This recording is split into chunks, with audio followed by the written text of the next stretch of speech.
The last time I spoke to my ex-girlfriend, we were sitting in my car in complete silence, and when she finally said, "This isn't home anymore," I just gripped the steering wheel tighter. I thought if I stayed quiet, maybe she would stay too. The last time I spoke to my ex-girlfriend, we were sitting in my car outside a movie theater parking lot. It was cold out. Early February. I remember because I kept the heat running, but not too high because she always said it gave her headaches. I hadn't realized until that night how quiet we'd gotten around each other. We'd been together almost 4 years. Lived together for the last 2. Things had been off for a while. I just didn't want to admit it. I told myself it was stress. Work. Routine. Life getting in the way. But the truth was she was pulling away little by little. And I just let it happen. That Wednesday she came home from work around 6. I was on the couch scrolling on my phone, pretending not to notice the silence. She dropped her keys in the bowl like always, took off her shoes, walked past me into the bedroom. I heard the closet door slide open. Then close. No words. I asked her if she still wanted to go to the movies like we'd planned. She said sure. That's it. No smile. No warmth. Just sure. The whole ride there, we didn't speak. I tried to think of something light to say, a joke, a comment about work, anything. But everything felt wrong. Forced. Like I'd missed my chance a long time ago and now all the doors were sealed shut. We pulled into the theater lot. But neither of us moved. She didn't reach for the door handle. I didn't kill the engine. We just sat there. The hum of the heater and the sound of tires on pavement in the background. She was looking out the window, her face lit faintly by the streetlight above us. And then she said it real soft. "This isn't home anymore." That was it. No big speech.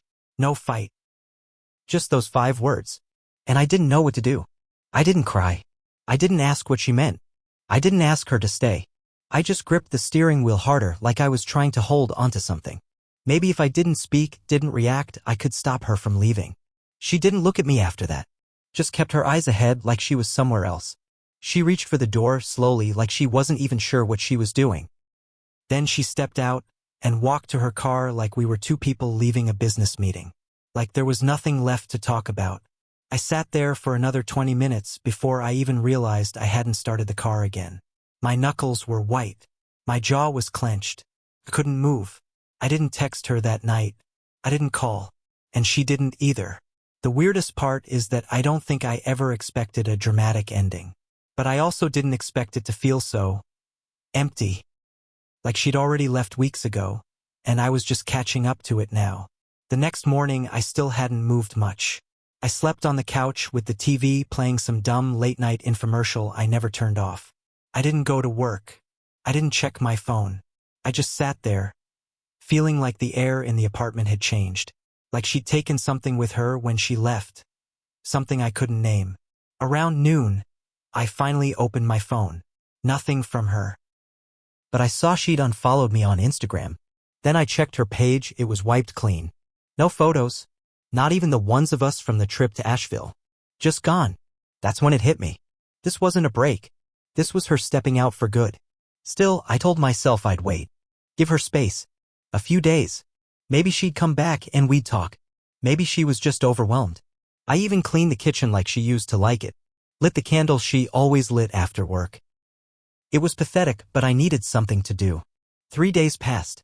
No word. I finally broke and texted her, "Can we talk?" No response. So I waited another day and drove to her sister's house. That's where she used to go when she needed space. I didn't go up to the door, just parked across the street and watched. Her car was there. So I knew she was too. I sat there for an hour before I saw her come out. She wasn't alone. He was tall, shaved head, big jacket. The kind of guy who fills the space around him without saying a word. I'd never seen him before. But she laughed when he said something. A real laugh. The kind I hadn't heard from her in months. Maybe longer. She didn't look like someone who was mourning a breakup. She looked light. Free. They walked back into the house together, side by side, and I just sat there in my car. Same car where she told me, "This isn't home anymore." Same damn seat. I didn't cry. I didn't even get angry. Not then. I just sat there, like a fool, watching the door she walked through. Telling myself maybe it wasn't what it looked like. Maybe it was just a friend. But I knew better. Later that night, I found his profile. It didn't take much. Her sister had tagged him in a birthday post 2 weeks before. His name was Seth. Personal trainer.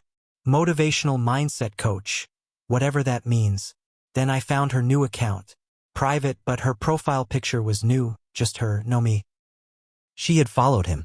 He had followed her. The rest was pretty clear. That's when the anger started. It crept in slow, like a leak under a sink you don't notice at first. I thought about all the times she'd come home late and blamed traffic. The nights she'd said she was tired and just wanted space. The way she stopped reaching for my hand first. It all started to look different now. And the part that really pissed me off, I stayed quiet. I stayed calm. I thought that would keep her. But she had already replaced me. Probably while we were still together. And the worst part? I still missed her. I started going through old photos. Not out of nostalgia, I was looking for signs. Little clues I'd missed. There was one from December, her at some holiday party her office threw. I hadn't gone because I had the flu.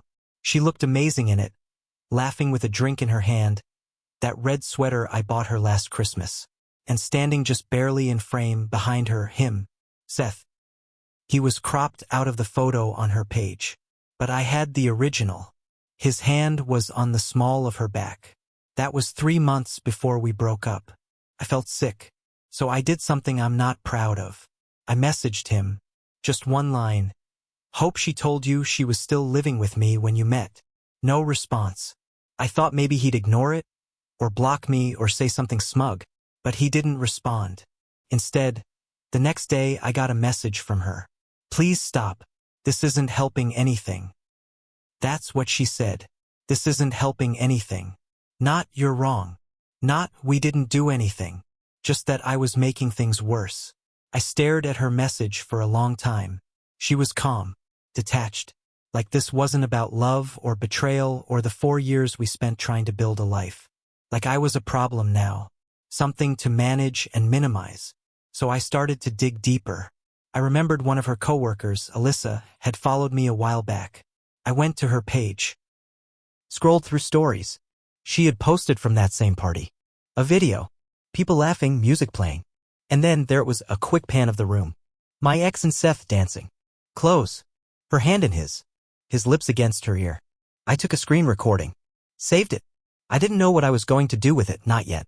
But I needed to hold it to know. To prove to myself I hadn't imagined how fast she moved on. How long she'd been slipping away behind my back. That night I didn't sleep. I just kept replaying the timeline in my head.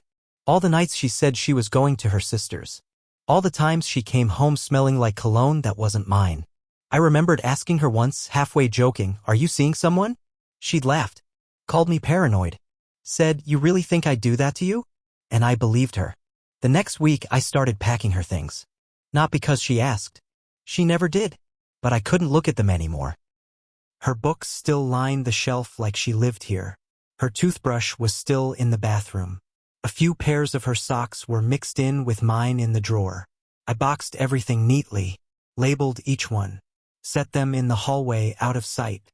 I didn't tell her. I just waited. A few days later, she messaged again. "Can I come by for my stuff this weekend?" I said, "Already packed." She sent back a thumbs up emoji. That was the moment I realized how far gone she was. Not a thank you. Not a can we talk. Just a thumb. Saturday came. She showed up with Seth. I didn't open the door at first. Just watched through the peephole. He was standing behind her, arms crossed like he was doing me a favor just by being there. I wanted to laugh. I wanted to punch him. But mostly I wanted to say nothing. Make her do this alone. But I opened the door. Quietly. No words. She didn't come in. Just stood there and looked at the boxes I'd stacked by the entrance. "You didn't have to do all this," she said. I didn't answer. She looked around the apartment like she expected it to feel familiar. Like maybe a part of her thought this would be hard. But her eyes didn't land on anything for long. Not the couch we picked out together. Not the photo still hanging by the door. Nothing. She turned to him. "Can you grab the books?" He walked past me without a glance. Picked up 2 boxes and left. She stayed behind for a second. Looked at me like she was waiting for me to say something. Or maybe hoping I wouldn't. "I didn't mean to hurt you," she said. I just nodded. She stepped outside and paused in the doorway. It wasn't supposed to happen like this. I gripped the side of the doorframe so tight I felt the paint chip under my nails. Then why did it? I asked. She didn't answer. Just walked away. After they were gone, I stood in the empty doorway for a long time. Then I closed it, locked it, and went straight to my laptop. I uploaded the screen recording. No caption. No angry message. Just the video, her and Seth dancing at that Christmas party. Weeks before she left. Before she told me she needed space. Before she said I made her feel unseen.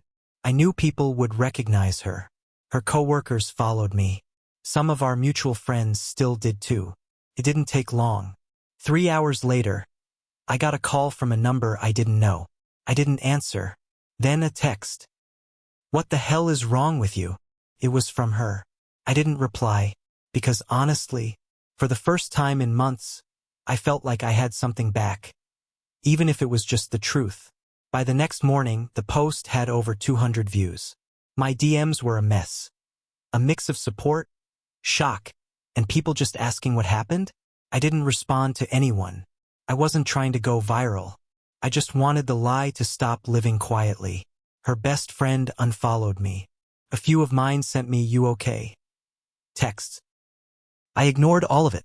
Late that night, my phone started buzzing. Over and over. Calls. Messages. Then one voicemail from a number I hadn't saved, but I recognized the voice instantly. "You think you're the only one who got hurt? You don't even know half the story. Don't contact me again." She sounded angry.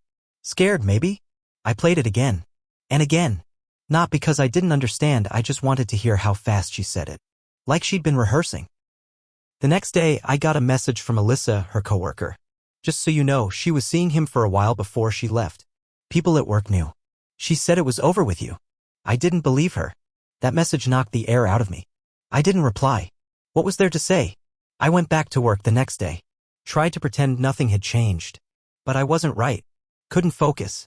Everything reminded me of her, not in a romantic way, just in a cold, detached, this was my life kind of way. And then, around lunchtime, I got a call from a blocked number. I let it go to voicemail. When I listened, it was him. "Seth, take the video down. I don't care what you think you're proving. You're making this worse for everyone." He didn't threaten me. He didn't yell. He just sounded irritated. Like I was messing up the nice, clean story they'd told themselves about how they got together. I didn't take the video down. Instead, I posted one more. A photo of the two of them from that same night, fully in frame. Her laughing. Him holding her waist. Timestamp in the corner. No caption. That's when things really changed. That weekend, I saw her name trending locally on Facebook. Mutual friends started sharing vague posts. People commenting "wow" or "didn't see that coming." She deleted her new Instagram the same night. By Sunday, I got another voicemail. This one from her sister. "You need to stop. You got your revenge. She's not okay. Just stop." I sat on the floor of my apartment and listened to that one over and over. She's not okay.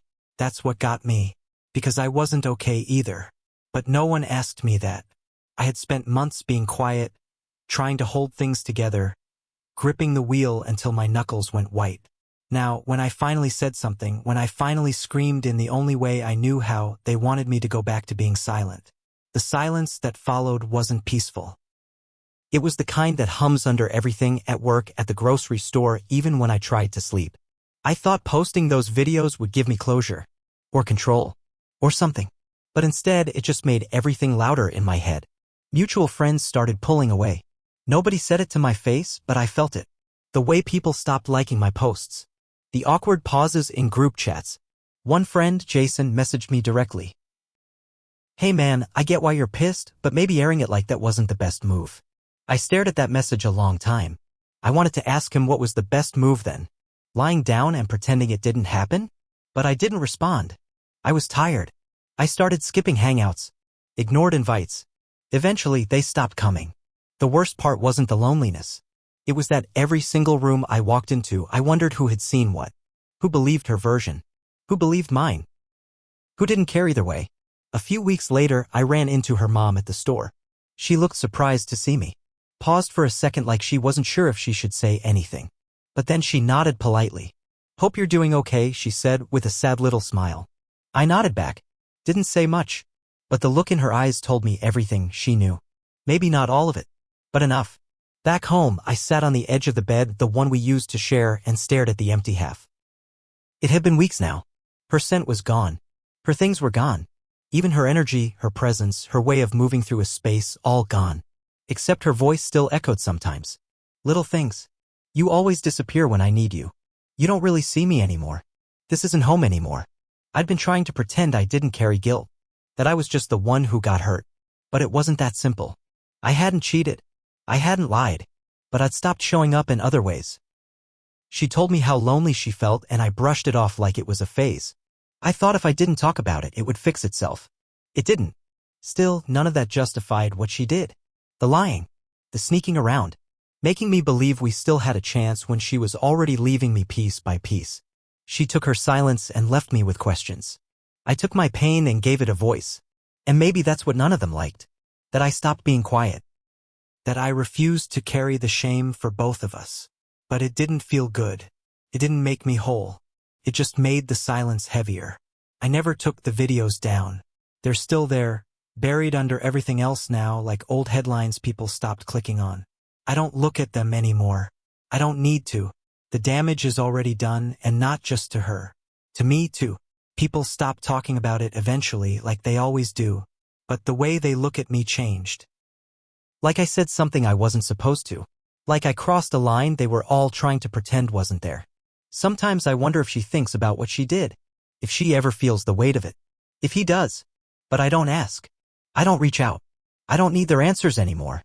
I just sit with the silence they left behind, the kind you don't get used to no matter how much time passes.